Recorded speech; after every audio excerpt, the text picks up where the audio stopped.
Hello my friend and welcome to my channel. Today we are gonna talk about gangstalking! Gangstalking! Gangstalking!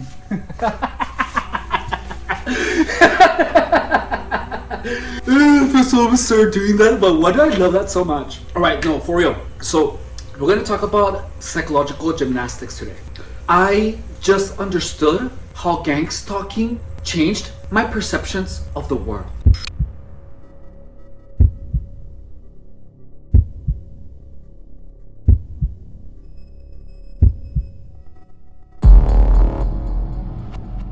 Look, think about what you think of when you do something that will amaze people. When you do something really cool, you imagine people being like, oh wow, that's cool, or people congratulating you, right? That's what you naturally imagine. You imagine people cheering you on. And the thing is that most of these internal perceptions happen so fast that we hardly ever notice them. Like when I used to take pictures, right? And I looked all hot, I would like sometimes think of how impressed my friends would be. You know, I didn't think of them of being jealous or anything. I thought of them of being impressed. I imagine people cheer me on, and I imagine people asking me questions about it, how, and you assume the interest in people. I mean, you assume people's interest in what you do. That was my perception of the world. That everyone wanted the best for me, because that was something that I constantly thought about. My mind was filled with ideas of helping my mom, of making sure that I made her proud. And I have always strived to be the best of myself. So I always thought of how proud I would feel of being myself. I always looked at amazing people on the internet and I admire their physique, I admire their motivation. That is all I thought about. And gangstalking literally changes that slowly. Hey friend, how does gangstalking change that? Thank you for asking. Let me explain it to you. In gangstalking, whenever you accomplish something, whenever something good happens, gangstalkers are like, damn it, and they say these things out loud. Whenever you say, gangstalkers are stupid, if a gangstalker sees you saying that, they're gonna go like they're gonna be mad, right? Like they make the facial expressions. And look, with time, this thing about them expressing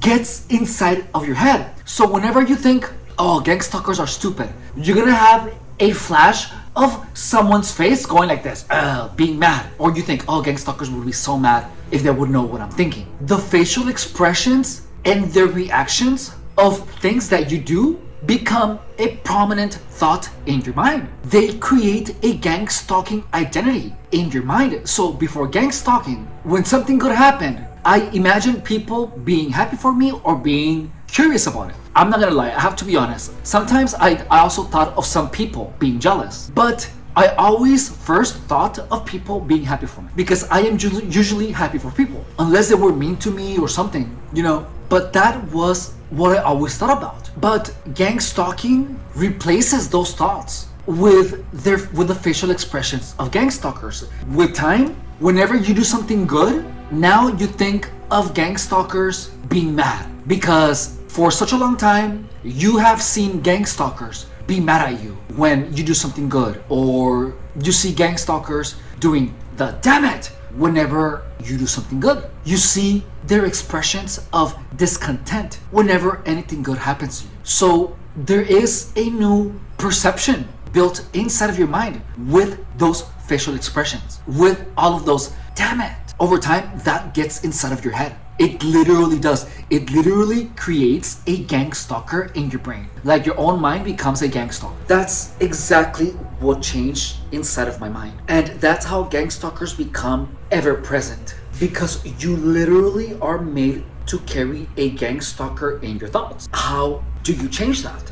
Hang on. How do you change that? I'm so glad you asked. Let me tell you. You think about what you used to think about before gangstalking was a thing. Before, I used to keep my mind busy with exercise science, happy memories, money, beautiful clothes, beautiful images, and most importantly, my mind was always filled with images of me exercising, with beautiful memories, and with images of me achieving all my goals and all my dreams, and also I was listening to material about high performance, about how to achieve all your dreams and your goals. That was my life. So that's how you get rid of the gang stalker inside of your mind. You change your thinking patterns. Look, a thinking pattern is when you start paying attention. Well, not what a thinking pattern. Let me explain to you what I am going to do in order to restore my perception, or to keep restoring them. Whenever, anytime someone says the word crackhead, yes, I'm gonna block them, but I'm not gonna think, oh, I'm a crackhead. Nor I am gonna think of any image that would include me using any substance. I would think some random person with no face being a crackhead. If someone says the word foot for no apparent reason, I am going to block them. Yeah, because I have been harassed with that word. But my first thought is not going to be my ugly toenail. My first thought is going to be the picture of someone's foot. I am going to block them because their behavior is going to be illogical, because no one is just going to say the word foot for no apparent reason. And I do not like to deal with people that are illogical in nature, because that is where gang stalk starts for me. If someone says the word CIA, I am not going to think of gang stalking CIA, as in conspiracy theory CIA. I'm going to think of the CIA as some civilian intelligence agency. But I'm not going to think of them as the CIA having anything to do with gang stalking. By the way, I have to make another apology. I have to apologize to Mysterious 2887. I know I'm blasting out a lot of apologies, but this is a matter of principle. You know, I'm gonna tell you what happened. I was on my live stream yesterday,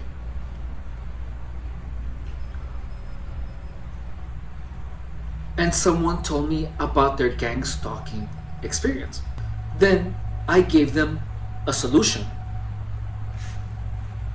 Well, what I would do that I would think would work.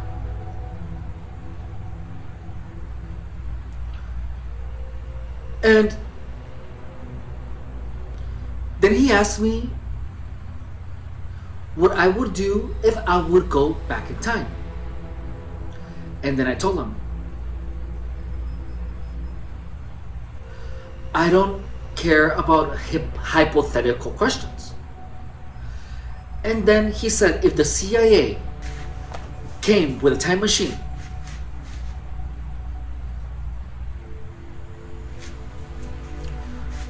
what would you change?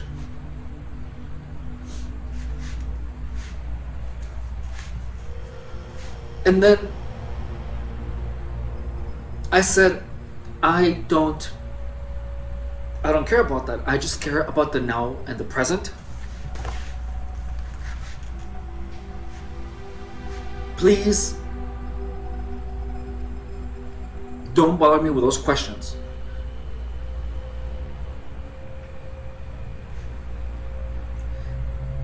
And then he said, I'm just obsessed with time. And then I replied, I don't think you're obsessed with time. I think you are obsessed with wasting it. Stop wasting mine. Rude as hell, dude. And I'm gonna take my glasses because I don't want to appear impersonal. I mean, I'm gonna take my glasses off because I don't want to appear impersonal or disingenuous.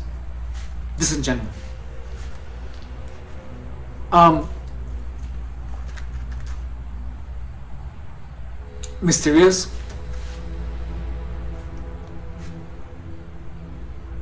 Again,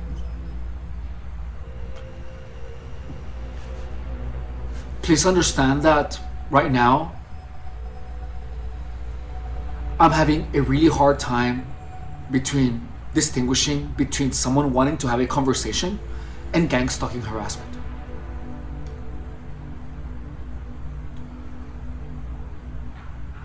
I promise you, I'm typically not that rude. Actually, this is the rudest I have ever been in my entire life. I've never been so aggressive with people. And even though 8 months have passed since I went out, about 8 months have passed since I have ameliorated my situation, I am still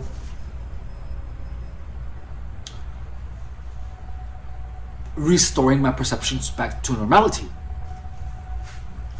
The reason that I bursted out and responded to you in such a mean manner is because when you are getting targeted,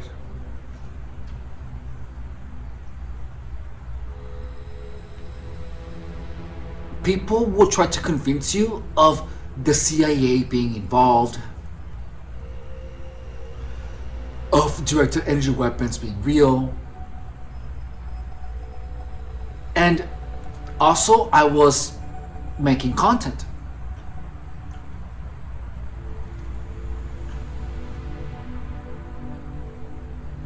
But I was also streaming, which that was my mistake.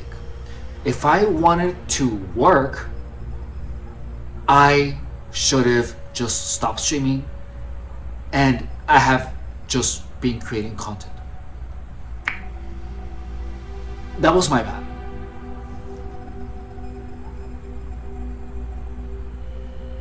I didn't respond to you properly, and that was my fault. Actually, I'm not even gonna blame that on gangstalking. That was me. Because if I wanted to be left there to make content, I should have not been streaming still.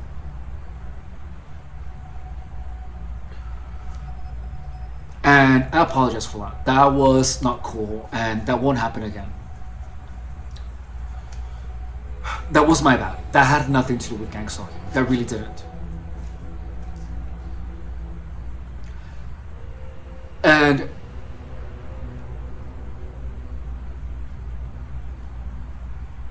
even if it did have something to do with gangstalking, I honestly am done using it as an excuse. I don't want to be the type of people that blame their reactions on their past experiences. I don't want that for me. Because I would feel like a coward if I wouldn't be taking responsibility for my actions. So, Mysterious, I hope you accept my apology, and if you don't, I understand. If you ban me, if you block me, I understand.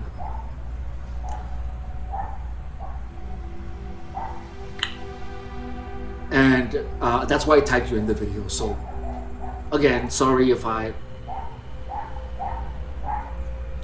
disrespected you.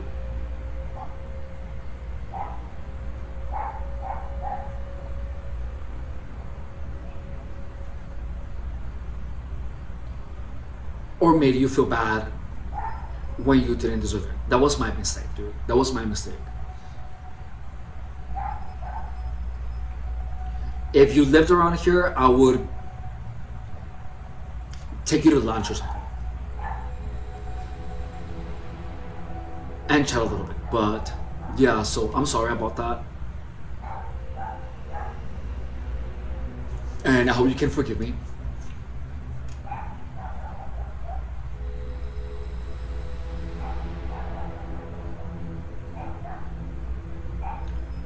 I don't want to appear to be disrespectful to any of you. I really don't. And I take my channel seriously. And I also take you guys seriously.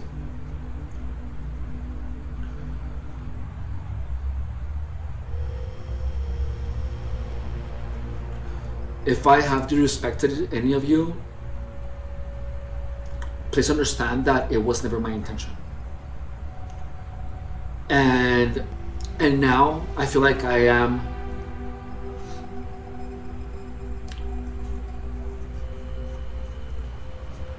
more aware of my behavior than I have been in many years. I feel like my awareness is normalizing.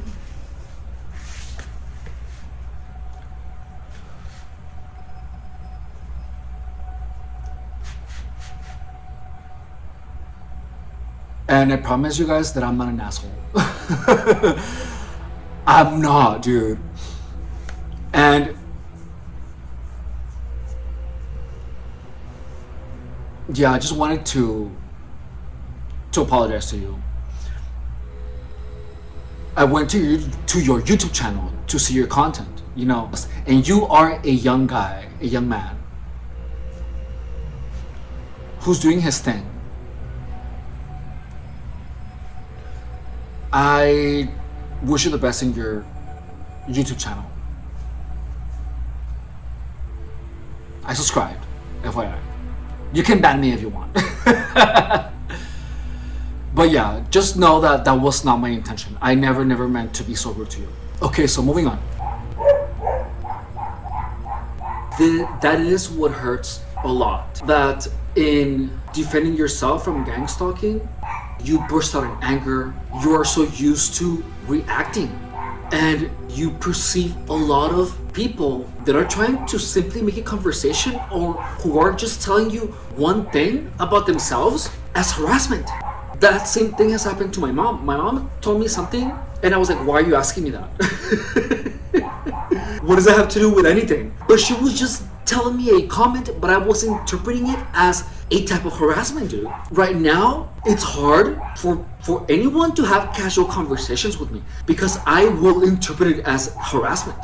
I am used to people having casual conversations with me, I am used to people trying to find information about me or masking things and underhanded comments with a facade of casual conversation. Like when gangstalkers were trying to make fat, they were like, so which fries do you like? Wendy's or Jack in the Box? There is a possibility that that specific instance was a genuine curiosity. But the reason that I assume that a lot of those interactions were gang stalking related is because they came from people who were gang stalking me, who used the words like high mileage with a facial expression and everything. And then because I saw the face of Very Nice Rivero filled with disappointment and stutter when I said I didn't want any pizza, she was like, oh well, I didn't know you had that much willpower. You become unable to differentiate between casual conversation and harassment because gang stalking masks a lot of the harassment with casual conversation.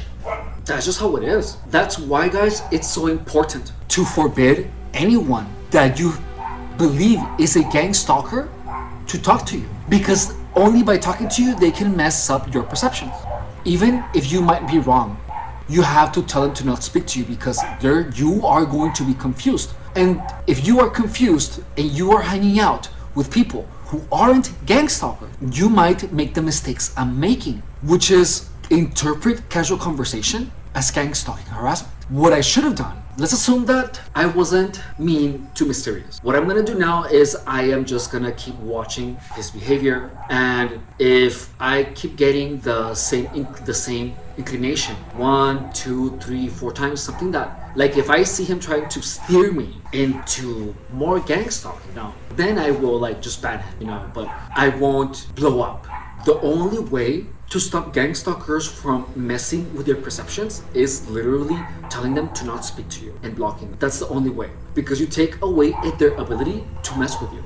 Now, coming back to the mental gymnastics, you have to actively work your mind and fill it with amazing images and ideas. Is it exhausting? Yeah, but it doesn't have to be as exhausting. It is work, but you can say affirmations, or you can simply visualize the things that you want. And look, gang stalking took years to create that dramatic change in my life. And the only way to undo the psychological damage is by restoring your thought patterns to what they were before gang stalking. And look, at least now you know that you can create dramatic change in your life by thinking different. Today, I was thinking, I am driven by discipline, not by motivation. I am driven discipline, not by motivation. Not by motivation. I do the work I need to do regardless if I feel like doing it or not. And then I visualize myself doing ab work or push-ups or whatever, or flexing, anything, or making YouTube videos. That's what I imagine. Your mind should be busy creating a future in here so that can translate into actions. Anyways, I hope you guys enjoyed my tech talk and my apology. I hope it made sense. If this content helps you or entertains you, please consider subscribing to the channel. You can also drop a comment, like the video, hype the video, or if you would like to go above and beyond, you can watch more of my videos. You can also become a member of the channel for $4.99 a month, or make a donation to my PayPal in the description of the channel. Thank you so much for watching, and I will see you on my next video. Bye, I love you.